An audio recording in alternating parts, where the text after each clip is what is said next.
Good evening, good evening, good evening, and welcome to Beyond the Battle, Pain, Pageants, and Perspective, where we aim to bring you uplifting stories that remind you that you are not going through your daily struggles alone. Today is Veterans Day, and I want to send a loud and roaring shout out to all of the veterans that have served across the United States, whether it was in the past or currently serving. Thank you, thank you, thank you for all that you do. We know and understand clearly that freedom isn't free. We understand that there are sacrifices that come with service, missing first ball games and sometimes the deliveries. Sometimes we miss birthdays or softball games or soccer games. So we thank you, thank you, thank you for all that you do for our country to make us the home of the free and the land of the brave. Again, happy Veterans Day. On today's show, we will talk with Miss Shannon Morgan for our veteran highlights. And Shannon Morgan served 25 years in the U.S. Army as a flight medic and retired in 2022. She has 3 combat tours and is inducted into the Military Order of the Military Medical Merit. She currently serves as the Chief of Operations for Moncrief Army Health Clinic for Fort Jackson, South Carolina, and is the first woman to hold this position. Go Shannon. She is a Gold Star wife and has a son named Roman who is 12. He is an honor roll student and the first chair band. He's the school treasurer and recently received the Above and Beyond Award and Difference Maker Award for his kindness to other students and being a positive role model and making an impact on other students and the community. Shannon and Roman initiated It's Cool to Be Kind, Be a Leader in support of the pledge campaign TCP Universe Pageants, where Shannon is currently the Ms. Elite Universe TCP, and she has her platform Service Beyond the Uniform in support of veterans, healthcare, and information management. She is involved with several community organizations to include Hospital Subcommittee, Midlands Healthcare Coalition, Fort Jackson Retiree Council, Superintendent Parent Advisory Board, and she also serves with the Dent National School Watch Panel. Please, please, please welcome Miss Shannon Morgan to the show. Welcome, sis. How are you? I am just grateful and overwhelmed and so humbled that I get to speak with you and the entire universe for Veterans Day. It brings tears to my eyes to be here today. And before we begin, can we please also say that you, as a veteran, have served our country honorably, with dignity. You also are an amazing veteran, a community partner. Like what you do, just like tonight, is amazing. So whoever's out there watching, just please give a round of applause to you. And thank you for having me. So I appreciate that. You and are your the family. Sweetest. Thank you, thank you. You are the sweetest, the sweetest.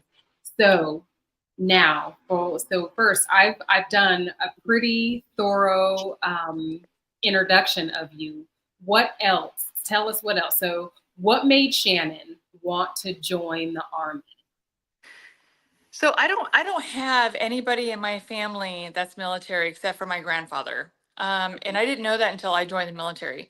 So nobody in my family is like true born military. So we come from a background of athletics and, sports. And so throughout high school, that's all I wanted to do was play sports and be recognized in basketball and volleyball. And what happened was when my mom passed away my senior year, I wasn't sure what to do. I was ready for college, but when you don't have that support system, you just don't know what you want to do. So what made me join the military is I had met somebody when I was in the sports realm in high school, and I met somebody who was joining the military. And then I knew other people that were in the military, and it just sounded like almost like a sisterhood. It almost sounded like another group. And it sounded like something for me, leadership and go forward and above and beyond. And so I'm also that culprit of going to the mall, right? Do you remember back in the day, you went to the mall and they had the recruiting stations in the mall. I'll never Yes. forget when my dad and I went. And we were walking through the mall, and the gentleman's like, "Hey, come in here. You should join the military." My dad was like, "She's a basketball player. She can't join the military." And I was like, "Ooh, the military." And I knew friends that were in the military, of course. And this is my senior year. My dad's like, "Absolutely not." And I will never forget when this recruiter said, "She can play sports in the military." My dad was like, "Oh my God, absolutely." That was Do you it, know right? what happened do you know what happened? You sign me up, right? And I said, I want to be in the medical field. Sign me up. And I joined the military, and I never touched a basketball since. Didn't even touch it. Didn't even touch it. As soon as I joined the military as a combat medic, I went to Germany and never touched a basketball. I wasn't in no all army basketball, all army sports. I wasn't in any of that. But that's what got us. And you know how they say you only want to do 4 years. Just try it out, 4 years. Right, right. Well, I did 25 years because I love the military, but I am that culprit. I had a couple friends, my granddad, but the mall, it's the mall that gets you, right? Right. Because Every time. you had all the recruiters at the mall, right? Remember, you had Do you remember everybody that? at the mall, and they'd walk around in their uniforms with their hot little selves. They were trying to get us. They were trying. Well, it worked. My dad was like, absolutely not. Well, she can play basketball, all armies. What? Well, Sign her up. what? So Yeah, then you signed up for the medical field and you I did. became a medic. Yes. So we all come here to Fort Sam for our medical training. Yes. And do you have a favorite part of AIT? Where'd you go for basic training? So it's interesting because when I retired, a lot of people were like, "Oh, full circle. You joined at Fort Leonard Wood, retired, or excuse me, you joined at Fort Jackson and Mhm. retired at Fort Jackson." I'm like, no, no, no, no. I actually went to basic in Fort Leonard Wood. And a lot Okay. of people don't know that. So I went to actually Leonard Wood, Missouri for basic training in 1996. And from there went to AIT at Fort Sam Houston. And so dead heat, June of 96. Good Lord, don't go then. Join later or earlier, one or the other. So a lot of people are like, oh, full circle. So not everybody, although Fort Jackson is the premier of, we make American soldiers. Mhm. That's her slogan. So I did not go to Jackson, but I retired out of there. But I ended up going to Leonard Wood, and it was hot as all get out. I'll never forget this. But I had a lot of fun. I actually enjoyed it. The drill sergeants from then till now a lot different because I'm at Fort Jackson now with where I work. But I had a blast. It was what I wanted, and it was almost like the path that I was looking for. Even though I didn't go to college until the military and get my degree, but it was so much fun. It was Right. fun to shoot a weapon. It was fun to be a part of a team. And it's the same as sports, just like being a part of a team. So I actually went to Leonard Wood. I did not go to Fort Jackson. Nice. And then, so then you come here to Fort Sam Houston, Oh yeah. where we train. This is the home of Army medicine. Yep. And what was your favorite part? My favorite part of Army medicine was actually learning medicine, actually learning what to do with my job. So, and it's basic, doing IVs, taking care of a patient, the basic EMT stuff. To me, it's like saving a life. They taught you how to save a life. Now, not in that extravagant term, but it gives Right. you the tools to feel confident in what you can do to help somebody. So when you're talking about the book, geriatric patients, teens, medicine, IVs, oxygen, you're like, wow, this is amazing. I can do this. I can do this. And I'm not a doctor. My Right. favorite part was just right, because you think you have to be a doctor when you're younger. I mean, I was 18. So you're thinking, you're teaching me about medicine? Okay, Right. I can this is do this. amazing. This is amazing. My favorite part was learning that what you taught me is what I can do. That's my favorite part was that I didn't like going to the field. I Yep. was over that kind of stuff, and probably like you, I was over it. I just want to go do my job. I can't wait for you to ask me, what did you do after AIT? Yes. What did you do after Well, AIT? I went to Bosnia. Oh, wow. Okay, so you started off Oconus. Yeah. So after AIT and you're learning the medical basics, and I had a blast in AIT. I met a lot of teammates that I still talk to today that retired in the same time that I did in 25 years. Which is again, it's that same type of camaraderie and sisterhood and brotherhood. So it's amazing. Um, remember, I joined the military thinking I was playing basketball, but I knew better. So I ended up going to Germany. And then within a couple of months, I got deployed to Bosnia. And I was part of what's called S4. I had a little badge and all that cool stuff. And I loved every single part of it. But what's interesting is, as a private in Bosnia, I realized I was destined to do more in the military and not just drive a 113 and do maintenance, do sick call, which was fine. I mean, that was part of my job as a private. I literally came in as a PV1. I didn't come in with college. I didn't come in with anything. I came in as a brand new private, driving a 113, doing maintenance and sick call. So you think about that and you're like, why would you want to do that forever? Well, I did not. Absolutely not. Because you learn that there's a lot more opportunities in the medical field, in the military. And that's what's so good about the Army branch, and probably all of the others too, by the way. But that is what's so good about having opportunities in the medical field in the United States Army, because that's what happened. I was able to branch out. We'll definitely talk about that. So, so you did your time in Bosnia where you were there for 9 months. Were you there for a year? I was there for a year. Actually, I think it was a year and some change, but I'm pretty sure it was a full year. So I was able to go. I did have R&R out of there. I went to Budapest. Mhm. Um, so and for everybody watching, this is so fun. When I went to Budapest, we had a whole week off, right? It was R&R, and I was so grateful. I'm 18 and single and loving life, and I'm excited to go and do good things. Instead, I decided to get my it's not, I don't have it no more, but if anybody remembers Pamela Anderson, and she had the barbed wire, hopefully, do you remember that by any chance? Yeah. So I was in Budapest on my R&R out of Bosnia, and I ended up getting a tattoo around my arm, and it was, instead of barbed wire, it was flowers. Okay. I don't have it anymore. I did get it removed about 10 years ago, but that's when the whole Pamela Anderson energy was there. So not only am I like, I'm a, excuse my language, a badass combat medic, and now I got the flower power armband. I think I'm legit. Like,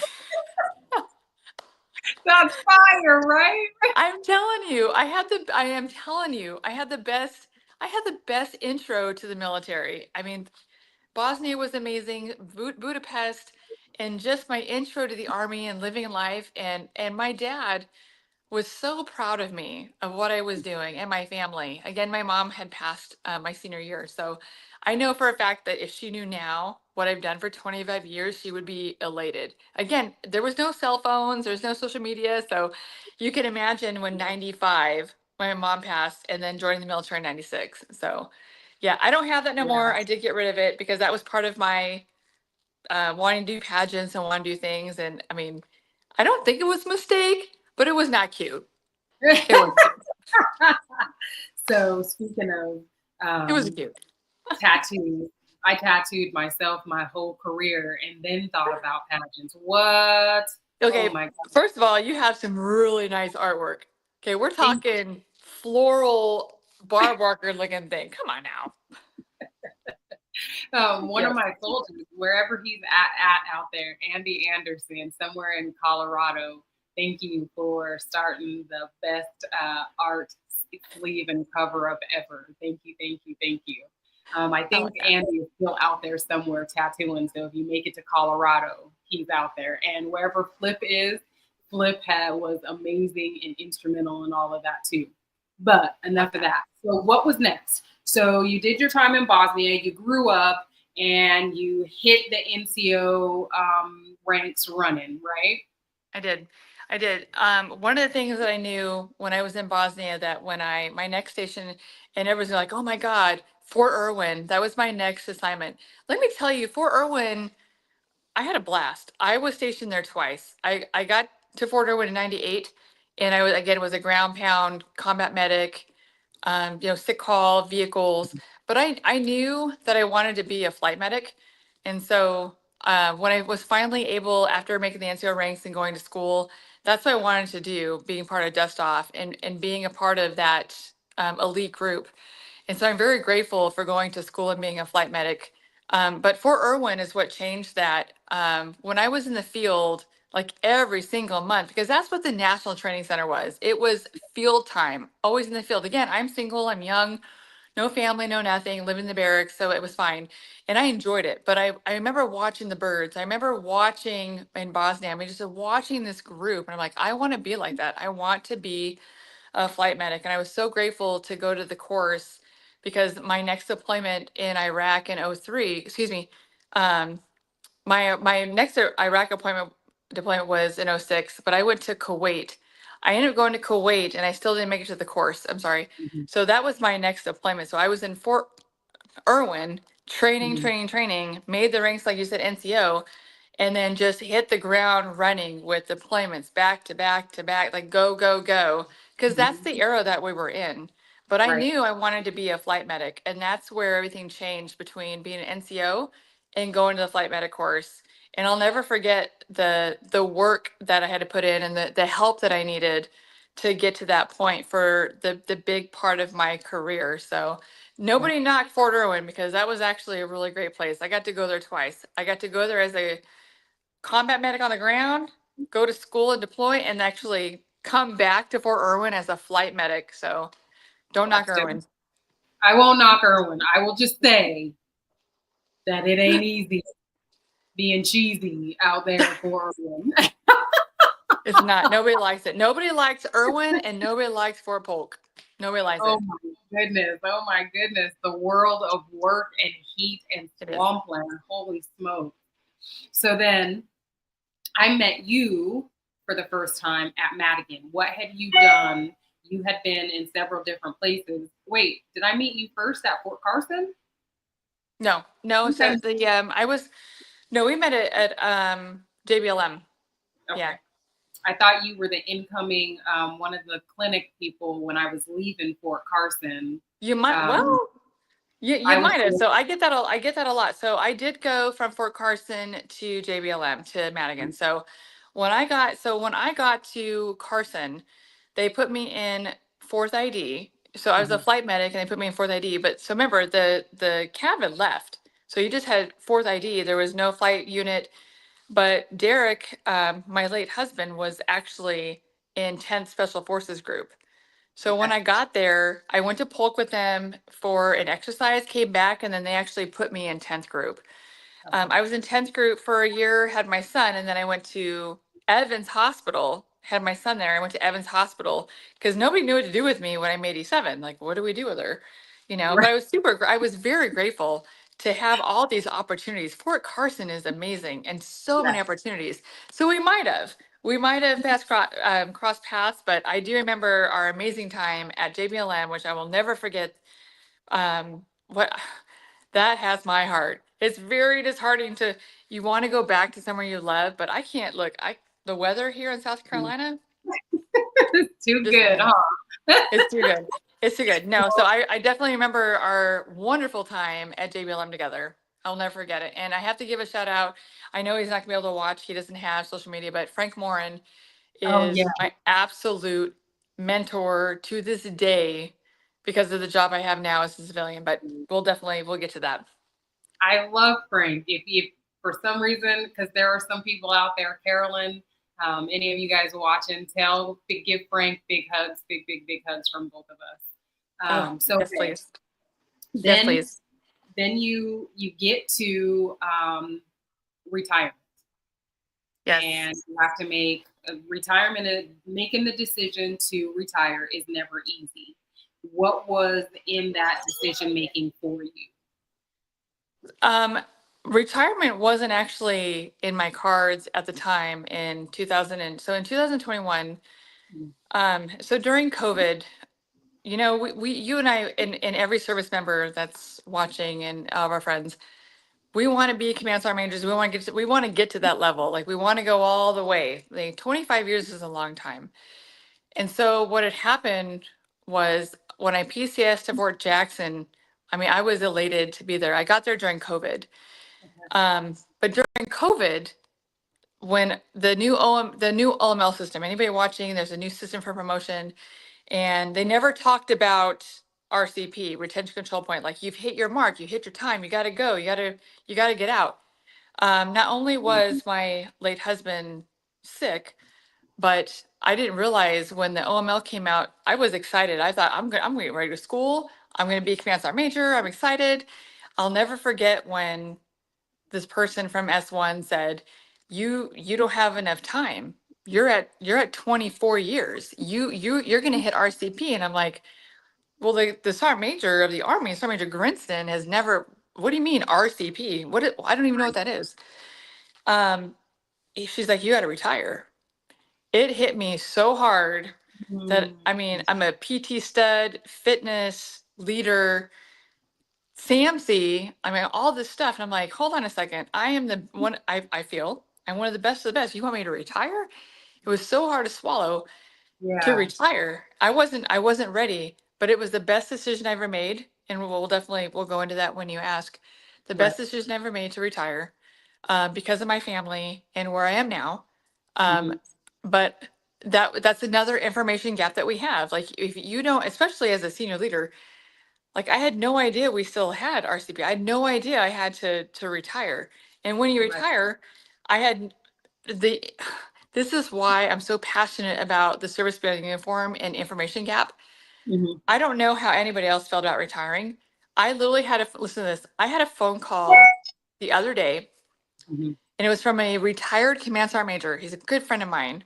I just spoke to him last week, and well, he called me and he said, I have a question. When we went through SFL TAP, did we get a brief of X, Y, and Z? I said, no. Did we get a brief of this for healthcare? No. And I don't want to dime anybody out. That's not why I'm here. I said, no. And so, one, I'm told to retire. Two, I feel like very forced. Three, I'm retiring, and not knowing the unknown. And it was, read these slides, get this done, do this paperwork. You have 6 months. Are you kidding me? I just gave you 25 years of service. That's right. Research this, do this. Wait, what? And I have other command sergeant majors asking me, did you get that brief? Did you know about that? No, I don't know about that. I didn't get that. And it was recent. And it had to do with healthcare. And so my retirement was tough. My retirement internally was really hard to swallow, but I would never turn back the time, because it gave me time with my late spouse, and it gave me the job of my dreams today. And it made me an advocate for our veterans when it comes to information management and healthcare, which is where I am today. So if you're comfortable with it, so you spent time, like you said, your late husband. So tell us, you went through retirement and then life happened. Life happens. So Derek did 29 years. He was signal, and he was in obviously he was in special forces, but he was in the most wonderful units, special forces units, intense group, first sergeant. He went to Korea. He did a lot of work. And my late husband ended up getting sick in 22. So I retired in March of 22. Derek passed in August of 22. And then I got my dream job in September of 22, which is literally right after. And it was an absolute nightmare to figure out how to get through it, because I was happy about my retirement. Because I got to spend time with my late husband. And then I had this dream job that I wanted. I knew I wanted to do something operational and with the medical field, and stay within clinics or hospitals within the medical community. Where I am is called Medical Readiness Command East, is where I'm at. But it was really hard, and I'd like to share this with you. And here's why it was hard. I retired because I thought when I retired, we would get through life together. Like, we would move on together and raise my son. And we weren't able to do that. Roman is doing great, by the way. We'll get to that. But I was able to, with my job, move on. I was able to, get counseling and move on. However, the entire bulk made me what I was called fluffy. So I retired at the best, fit weight and healthy and go and ready and take care of my spouse and my family. And then I gained 90 pounds the year of 22 and 23. Uh, Wow. and I didn't realize that. And so that's another part of me of retirement by gaining weight and not knowing your identity and what makes you happy and how do you get back on track. What do you do? How do you do community service again? What do you do that makes you happy? How do you find joy? How do you do something without people ridiculing you about why are you why are you doing happy stuff? You don't Right. mourn your spouse. Why are you doing this? You don't care. And I did not, to be honest, I did not feel any of that when I retired and lost Derek. I didn't feel any of that. People were very compassionate, and when I gained weight, nobody really saw it but me. Nobody ridiculed me or didn't have. I didn't have that, but my mind thought that, Mhm. and it was absolutely terrifying. But um, and again, we'll definitely we'll get into that. My retirement was tough. Mhm. Um, How finding ways was did, tough. You, I mean, I had to go to the VA personally to get answers to my questions. I had to, mhm. Google didn't work. And that's why when you read my bio, information management, we're so outdated in information. Yes, It's, and our poor veterans before my time, before your time, for before sure. us, these veterans have no idea what is out there for them. They don't know about education benefits. They don't know what resources are out there. They have no idea because they don't have social media. So what do you do Right. about that? What do you do? So And that's now where I, you so now you have work, you have a place to balance your mind and keep you from falling into dark places. Um, you have a son that you are taking care of. So then now you figure out how to, because you've been doing pageantry for a long time. yes, You've been doing pageantry for a while. I remember when the first time you told me you did pageants, and I was so intrigued. Like, Army girls can yeah. do pageants too, and I was like, pageants? No way. Which we'll talk about later because here I am, right? But then now you have a platform, and tell us about your platform. So I have two. So my service beyond the uniform is about our veterans and healthcare. And that's why Mhm. I'm part of so many committees and communities to sit and listen to what we have to do when it comes to access to care and Mhm. information management. What is out there for our veterans? Because I had to deal with it. Right, That's why that's so important. But there's another part of service beyond the uniform. Another part of that is when you retire, you have to keep serving. If you right, don't, you become stagnant and then you don't have a will to live. You don't have a goal.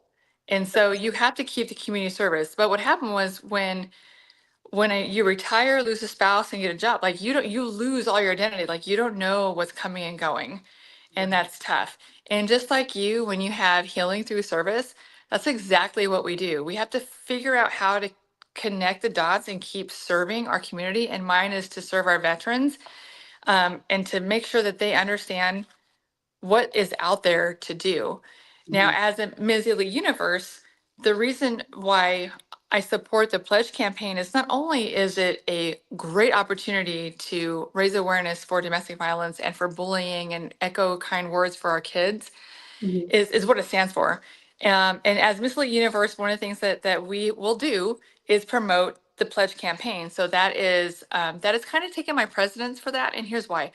My son, this is amazing. I talk about him all the time. So my son is 12 and Mhm. he is such a good student, but he continues to get awards for kindness and above and beyond. And he gets awards for making movements. And I post it Mhm. on social media all the time. And so I decided to help raise awareness for the pledge campaign was my son and I made bracelets together. And it says, it's cool to be kind, be a leader. Because one, he's very kind and my son is cool. and he's a leader. He's gotten awards for it. And I thought this was a great opportunity to take these to schools and take these to kids and go to the park, wherever I go, to Mhm. raise awareness and raise money. And we've already raised a couple $100, and we have a ways to go. But I was able to do this with my son. And so this is huge. And I'm already getting emails and traffic and messages that said, can you come to the school? Can we get these bracelets? Can you come talk to us? Can you, what are we doing about the pledge? What is this pledge campaign? And what is it with the kids pledge? And so that's what I'm making sure that I was able to split my effort with the pledge campaign and with service beyond the uniform. My community service, or the organizations that I stand for and that I'm in, that's Mhm. where I help with our veterans. And then I want to promote the system because I believe in it, and I've worked hard to be their queen, and do something with the pledge campaign and put a mark on that. Like this, it's a great opportunity to showcase that. I love, love, love what you do. And I saw some of the photo. I'm sorry, I'm in my one of my favorite comfy chairs, and I just keep shifting around. I love having conversation with you. So, so you be be kind, be a leader. And how can people reach out to you? I want to make sure that we add a banner so that people know how to reach out to you, so that you can come speak and that you can, help them with the pledge campaign, and they can put the correlation together between being kind, being a leader, and the pledge campaign. How do people reach you? Oh, I would love that. So whether we're watching or not is just put me on there, Shannon Morgan. I think I'm the only one on social media you can see is me and my son, right? Mhm. I want people to know that if they want me to speak, if they want me to visit, if they want me to run, if they want me to join, whatever the case is, I will travel. I enjoy that. I have the opportunity to do stuff like that. Um, but if they want to be a part of Roman and I's journey and the pledge campaign, is just reach out. Just I am the only I think the only Shannon Morgan on there. Everybody knows me and my son. That's our Facebook profile. If you're on social media with Instagram, we're a Team Morgan official. So please just reach out, and I would be happy to fly out there, to drive out there, to be a part of your organization, so that we can speak to kids, so I can speak to women, so I can speak to men. Roman and we just went to a um, rescue yesterday. Yes. They were doing open houses yesterday. We went to a rescue and did a backside tour. Like they weren't open for the public, and they gave my son a tour. We gave out the pet pledge, the bracelets, and Roman was like, "Mom, I want to come back. I want to help." I'm like, "That's what we have to do. Is we just have to show presence." So let anybody out there, let me show presence to you, and let me energize your company. Let me energize your organization, and we can do it together. And even if it's not about the pledge campaign, let me come out there and energize what you're doing, because that's it. That's what we need to do. I'm really excited. So You while got me pumped up. while we're talking about it, since you guys were just you and Roman were just, doing the pet pledge and at the rescue, tell people what the pet pledge is. What's that about? So it's well, the pledge campaign itself is all about violence. So we want to combat domestic violence. We want to get the word out there that there's resources to help domestic violence. And for kids, the kids pledge is to speak kind words so that they're echoed back. Right. Right. And it's not so much an anti-bullying, but it's about just being kind. It's the same with the pets for the pet pledge. Is yesterday I got to see a family. They were kind of on the fence and iffy about adopting. And so Roman and I walked up and we're like, "Hi, why do you want to adopt this dog?" And they said, "Well, we feel bad. It's in a shelter." Well, I'm like, "Well," and that's the whole point, is these animals are rescued in shelters because people care. And Right. we want this family, for those of you on my Facebook, if you saw the photo, we took a photo of a mom and her two kids with the dog. We gave them their bracelet. Hmm. And so I said, will you take the pet pledge that you will honor what you're doing, and you'll be kind to these pets, and you'll give them a loving home, and you'll spread the word to make sure if someone doesn't want their pet, to make sure they're at a rescue, and don't Right. abuse them. just be kind. Everything about the pledge campaign is about combating domestic violence, abuse, and just being kind. Yes. So it was really heartwarming to see this family, and we watched it come to fruition. They were on the fence, and then they loved the dog, and so Roman got to talk to them. It was great. The pledge campaign is just a work of art, and it's something that I do believe in, and that even after a title holder, we're going to keep continuing with my son and I. Good, good.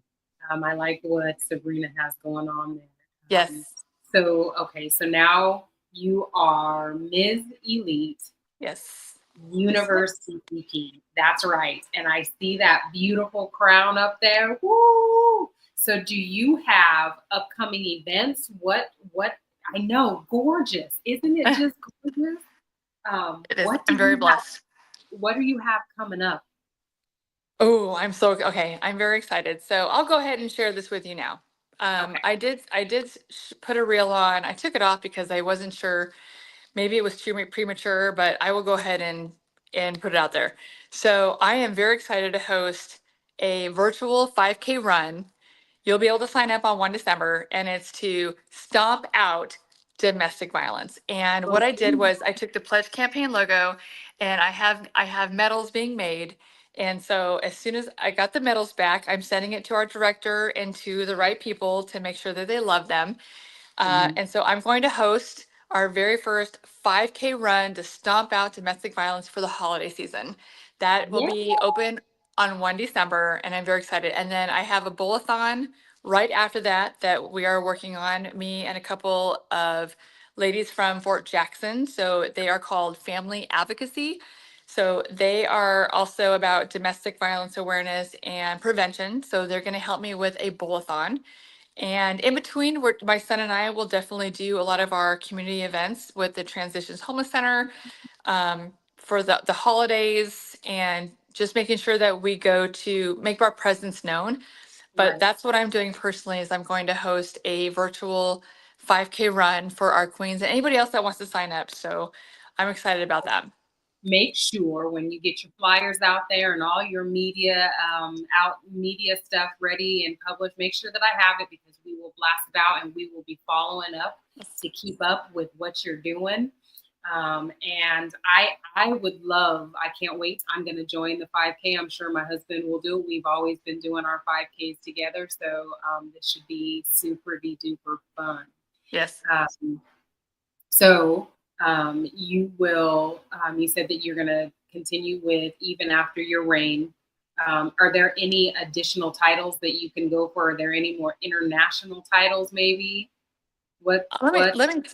So I love pageants because it just makes you have a goal and feel confident and beautiful. Now in the military, we're confident. I get that, but we're not beautiful. Okay. Okay. Hold on. Let me take it back. We're beautiful, but not like the glam. Not like It's just a different sisterhood. It's just a different lifestyle, right? So I truly enjoy pageantry, and I can tell you I've been very grateful for what I've accomplished and learned and grew. There's a lot of directors out there that I absolutely love, a lot of systems that I love. But after this one, that's tough, because this really meant a lot in my heart. And I feel like after this one, I think I might just continue with TCP and the pledge campaign, and that's it. So I will be 48 this year, and there's a lot of great systems out there. I think I'm going to be honest with you, I've been messaging Heidi Shear, and she was one of our, Mrs. Universe. Yep. And she went from pageantry to fitness. And since I lost all this weight, because remember, I got fluffy in 22, I got fluffy, and I took care of myself, and now I am no longer 80 pounds overweight. I'm very grateful for where I'm at. I really would like to do that kind of fitness competition, because that again, that's a competition, it's a goal, it's camaraderie, it's that mindset. So I'm really kind of looking into that. Right now, I don't have no sights on any system right now, but I'm grateful for where I stand right now. I'm grateful for the way ahead with my fitness. So I think I'm going to tailor my goals to fitness. Nice. I like what you're doing, and I love seeing everything that you were doing with Roman.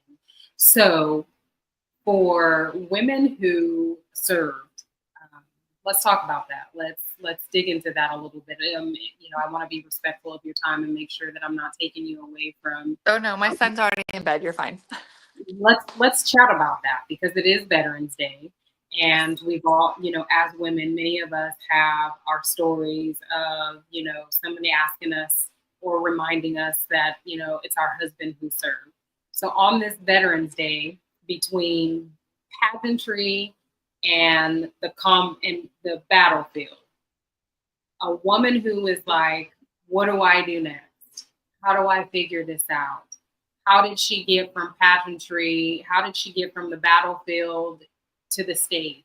What advice do you have for somebody who is kind of teetering and maybe having a difficult time finding their purpose? It's hard to find a purpose because of what you've probably been through, whether it was deployments or even in garrison environment or just the military environment. You have to have a goal and something that makes you feel good. It's a different sisterhood. So anybody teetering from the battlefield, I'll share my experience. So in '06, I was in Mosul, and I'll never forget this flight. And my crew we were in short and final after we picked up a family. We were coming in Mosul short and final, and our aircraft got shut down. Nobody got hit, thank God. Nobody got hit, but every time a bird came short and final, most of them got hit. We've had pilots hit before, even before me. We were in short and final and got hit. And when you have experience like that, there's a photo that I posted on Facebook for Veterans Day, and it's a little kid that we saved. His parents passed away, and this little kid, and I'm giving him one of those little plushies. I think they were Beanie Babies. I gave it to him because he survived, and we picked him up.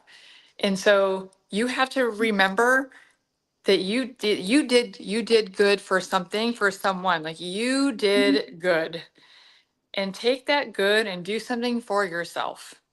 Make a goal and do something I'm about to cry. That means something. Do something that means something. And pageantry, it's not the beauty and the brains. It's not like that. Pageantry is not like that. If you look at it, it's a sisterhood, like the military is camaraderie.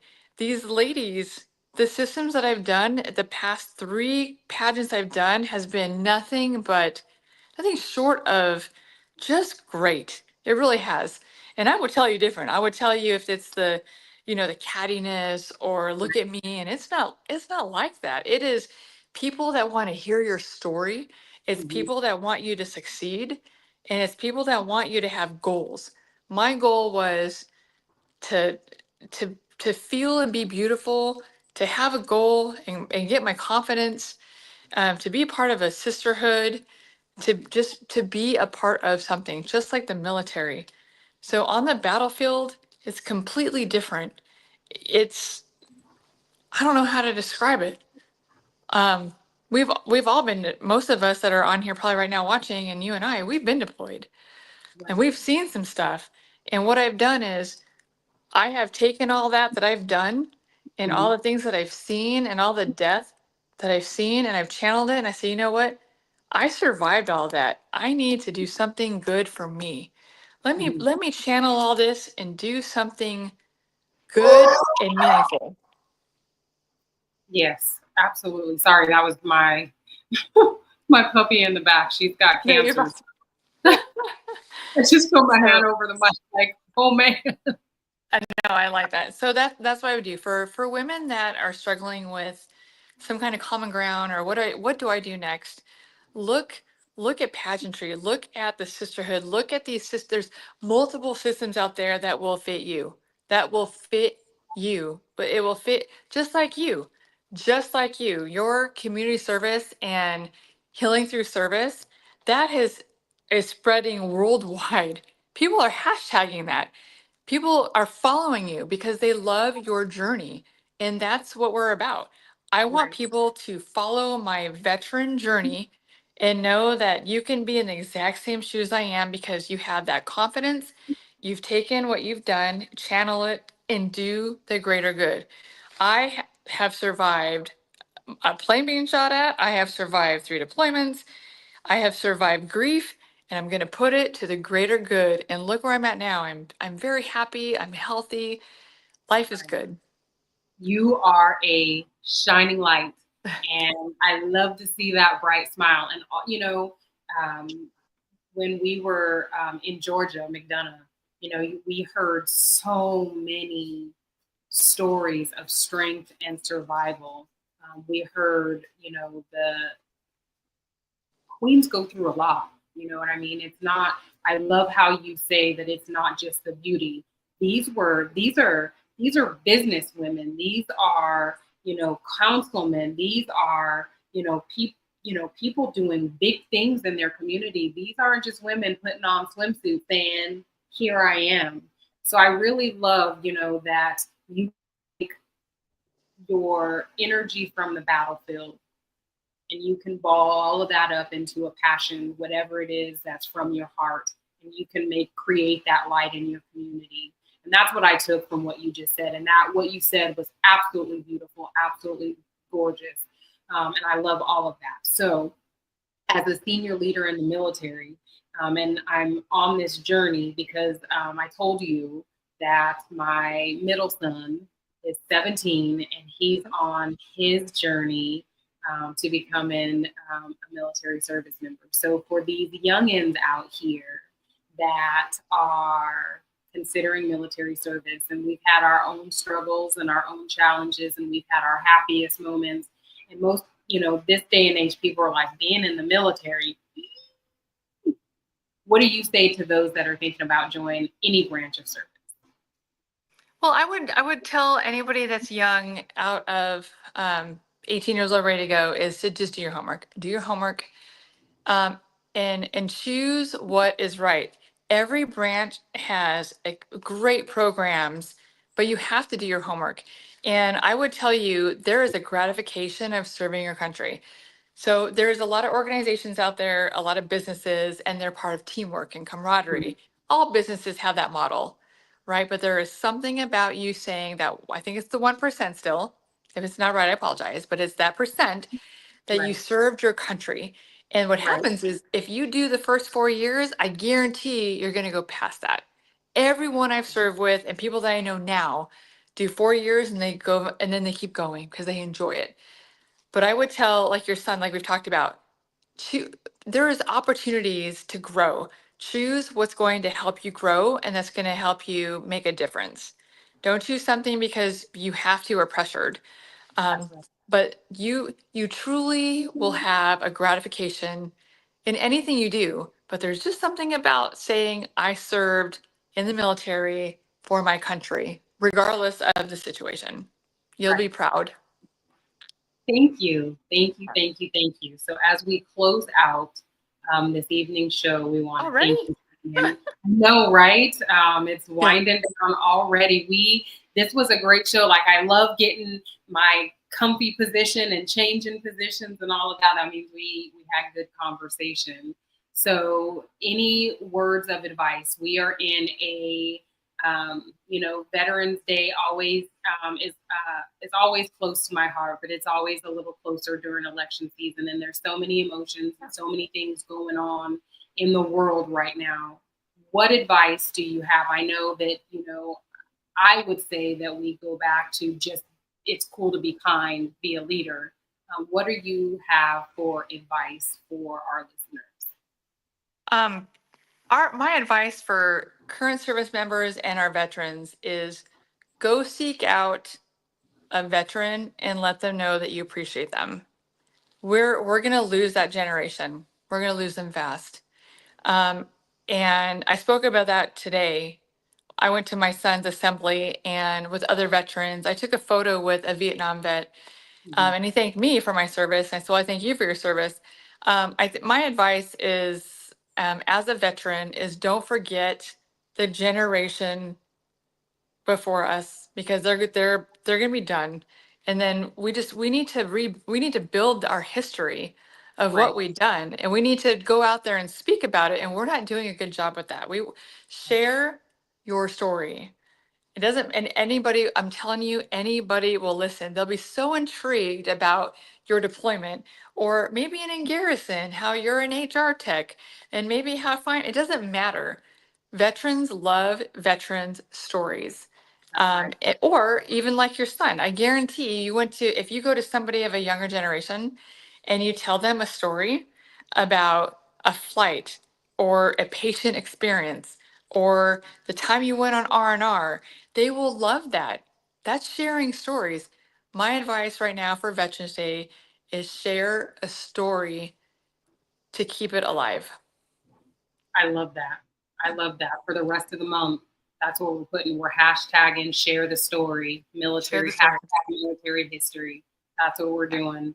I will take the time and I will share a story this week about my military service. You should. You've got a lot of good stories. You have a lot of good depth. So thank you. We enjoyed having you on the show today, Ms. Elite Universe TCP Shannon Morgan, Army veteran, Master Sergeant extraordinaire. Thank you for all you do. Thank you for your service. And if you didn't know, thank you for being a pathfinder for those that are coming behind you. You did awesome, and we're super proud of you. Yeah, you got me in tears. I can't believe it's already done. This is my first one too. I would love to come on again and talk about what I don't even care. Like, this was such an extraordinary experience. I am very grateful to be on here and talk to you, and I'm grateful to serve with you. If people out there, her and I served together, and she's like literally one of the top-notch NCOs in the Army, and it's just so sad that you and I had to retire. But you know what? We have to. We have to retire to let the other people in. That's right. Other ones come in. Right. You know. So that's right. We have to share, and it's our legacy. We have to remember that we still have soldiers serving that were a part of our leadership, part of our responsibility, that are out there still training, and still out there being a part of the war fighting mission. And so just rest in knowing that you did great things. You trained great people with great ideas and innovation to think outside the box, and that will continue in Army medicine. So I love it. Thank you, and we will have you back again. Thank you. See you soon. I love that. Thank you. Thank you all very much. I appreciate it. Well, everyone, we had Miss Shannon Morgan on the show. She is a retired Army flight medic, 25 years of amazing service. She is also the current and reigning Miss Elite Universe TCP. She has a initiative with her son Roman, who is 12, and it's called Be Kind, Be a Leader. And basically what that means is it's free to be kind to those around you. And you have to remember that sometimes the smile on your face, the high five, the wink of an eye, the compliment of one's outfit might be the only kindness that one feels or hears that day. It doesn't take much to be kind. It doesn't take much to be a friend. Be you, but be kind. On today's episode, I hope that hearing Shannon's story of continuing to push through, her love and her passion for her job, and her love and her passion for her initiative and her family. I hope that this reminds you that you are not going through your daily struggles alone. This is yet another uplifting story. If you have a story that you think will help those around you, please don't hesitate to reach out to be on the show. I am Kendra Harrelson at K Harrelson or at harcrin@outlook.com. Again, thank you for watching Beyond the Battle, Pain, Pageants, and Perspective, where we aim to bring you uplifting stories that remind you that you are not alone in your daily struggles. Until next week, be kind, be a leader. Ciao.